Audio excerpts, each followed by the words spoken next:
My thieving sister-in-law stole my family heirloom earrings, then assaulted me, so I had her arrested and pressed charges. My entire family sided with her, and my brother started fabricating evidence to try prove that she was innocent. My brother and sister-in-law had come over to visit my parents, and during dinner I confronted my S about how she stole from me. I asked her where my great-grandmother's earrings were, and took out the security camera that I kept in my room. I played the footage, which showed her sneaking into my room and going through my drawers. Then taking them. My brother was the first to respond, that she did it for a good cause. I asked what this cause was, and she said she pawned them so they could have more money for the wedding. I instantly lost it. I called her a thieving BCH and told my parents, who were staying silent, to call the cops, as I'm pressing charges. "Oh no, you're not my sister-in-law," responded before walking over and slapping me. She then started pulling my hair and screaming. She even picked up a glass and smashed it over my head, causing red to start pouring out of me. While this was happening, I saw my mother in the living room dialing 911. The police arrived quickly, and when they saw my wounds, they asked what was going on. I started explaining to the police what had happened, but my sister-in-law was saying everything she could to stop them from doing. So this got the cops suspicious, and they asked to see the footage when they saw it. They didn't need much more convincing. Emily was arrested right then and there in front of the entire family. I was sort of satisfied. You see, Emily was the kind of person who would do anything to be the center of attention, especially when it came to celebrations. She had this obsession with always wanting everything to be bigger, better, and more extravagant than anyone else's. In her mind, she was like some kind of modern-day Daisy Buchanan from The Great Gatsby, floating around in luxury and hosting these jaw-dropping events where she was the star. But Emily didn't have the money to support her fantasies. She and my brother David were constantly living beyond their means when she was planning the reception. She talked about it as if it were the biggest event of the year. She was determined to have the most stunning venue, the most expensive flowers, and the best catering. No matter the cost, she was known to max out. Credit cards, take out loans, and do anything to satisfy that desire for validation. And even though David knew they were drowning in debt, he still enabled her fantasies. David had always been the type to make poor choices when it came to women. His relationships were consistently with girls who cared more about material possessions over meaningful connections, and he had a habit of chasing after women who seemed perfect on the surface, but were hollow underneath. Emily was no different. She had charm, but her fixation on luxury and status was obvious, even before they got married. David saw it too, but he chose to ignore it. He had convinced himself that Emily's need for material things wasn't as bad as it seemed. David never believed he could do better than her. Emily's constant obsession with her appearance was everything David had fallen for before, yet he still went through with the proposal. I assumed he thought that maybe this time would be different. David's fear of being alone or not finding someone better pushed him to overlook the flaws that everyone else could see. So when Emily sold the earrings and got arrested after our fight, David reacted exactly as expected. That very night, he bailed her out of jail without hesitation. It didn't matter to him that Emily had betrayed the family's trust. David's loyalty to her was solid, so much so that he had convinced himself that she wasn't in the wrong. David came to me later that night. Furious, he accused me of overreacting, said I was blowing everything out of proportion, and told me that the earrings weren't worth much. Anyway, he said, Eily was desperate because they needed money for their wedding reception, and it wasn't a big deal since she was now part of the family. He said she had every right to have those earrings. As we did, I lost it. I told him that the earrings weren't about the money. They were about family. I was heartbroken that my own brother couldn't see why this hurt me so much. On top of that, she assaulted me, and she's lucky I'm only pressing charges for the theft, and not for that too. Instead of understanding, however, he started spinning the situation in his favor, telling the family I was being dramatic, that I'd always been jealous of Emily, and that I was just trying to start drama. He even had the nerve to tell some of our extended family that I had given Emily the earrings as a wedding gift. My parents, who had been so supportive at the beginning, started to question everything. David has always been the golden child, since he was the youngest sibling, so it wasn't hard for him to twist their perception of me. He played the loyal husband card, saying he was just standing up for his wife. A few days later, my phone rang, and I saw it was my mom. I almost didn't pick up. I knew what was coming. But I did. I could hear the exhaustion in her voice the second she started talking. First, there was that hesitant small talk, the kind where you can tell they're just trying to find the right moment to bring up the real reason for the call. Finally, she got to it and told me she had talked to David and that he had told her the truth. She said it was really disappointing to hear, and the situation upset all of them. I didn't say anything, just let her talk. I knew David had gotten to her. I could already tell from the tone of her voice that she believed him, or at least enough of his side to think I had some responsibility in all of this. She kept going, saying how the whole situation had gotten out of hand, and then she told me that I should apologize to Emily. She said, if we talked things through, it could help heal the family. I couldn't believe what I was hearing. Apologize to Emily for getting slapped and having a glass broken over me after I confronted her for stealing from me, for her selling our family heirloom. My chest tightened as I realized what this was really about. My mom wasn't thinking about me. She was thinking about how all of this looked. She was more worried about smoothing things over than about what actually happened. I hung up the phone. Soon enough, half the family was taking his side while the other half stood by me. I couldn't believe it.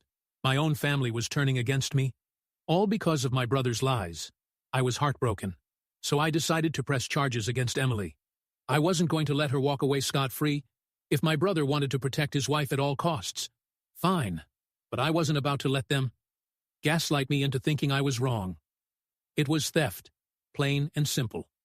David wasted no time in twisting the situation to protect Emily.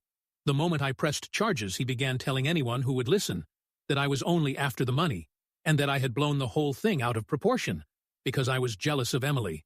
According to him, I'd always been jealous of her, of their relationship. And that's why I was making a big deal out of a pair of earrings. I heard through the family grapevine that he'd been calling up relatives and told them that I got Emily put in jail because I couldn't fathom my younger brother marrying someone as good as Emily. Since I hadn't met my person yet, he painted me as some kind of greedy, vengeful sister who couldn't stand to see him happy. It didn't take long for people to start believing his lies. Suddenly, family members who had been supportive started questioning me, asking if maybe I was being too harsh, and if pressing charges was really necessary. I knew I couldn't face this legal battle alone. So I hired a lawyer. I thought the evidence would be straightforward, especially with the security footage and the undeniable fact that the earrings had been sold. But I underestimated just how far David would go to protect his wife as soon as the legal process began. David started working to sabotage me. My lawyer informed me that David had gone a step further. He was bribing people, trying to get them to testify against me. He paid off a couple of distant family members to say that they had heard me say I didn't care about the earrings and that I had casually handed them over to Emily as a gift for her wedding. It was a complete lie. But the sheer audacity of it left me reeling. He did everything in his power to discredit me. The people he bribed were willing to go on record and speak false testimonies that threatened to weaken my entire case. It didn't take long for my lawyer to pick up on the fact that something wasn't right. The worst came when David submitted supposed evidence to the court and fabricated text messages between me and Emily. My lawyer showed me the screenshots, and I felt my stomach drop. They looked like something I might have actually sent in the messages. It seemed like I was telling Emily she could borrow the earrings whenever she wanted. One of the texts even went as far as to say, "You can keep them if you like." I had no idea how David had managed to create something like this, but it was clear he was going to stop at nothing to protect Emily. But it didn't stop there. My lawyer managed to track down one of the relatives who came to testify, and they admitted off the record that David had pressured them to lie. He'd paid them to say that I didn't care about the earrings, that I had practically handed them over to Emily without a second thought. It wasn't just about winning the lead legal battle for David. It was about making me out to be the villain. Every new jab David threw reminded me that my brother would rather see me fail than admit that his wife had done something wrong on the day of the trial. The air felt thick. I entered the courtroom knowing this was the moment when everything would come to light. My lawyer presented our case. He showed the security footage of Emily sneaking into the room, the documents proving the sale of the earrings, and all the evidence of her theft. But then, as the witnesses were called to the stand, David's plan began to unravel. The first witness was a distant cousin under the pressure of cross-examination. The cousin's shaky confidence gave way, and he admitted that David had paid him to tell the false story.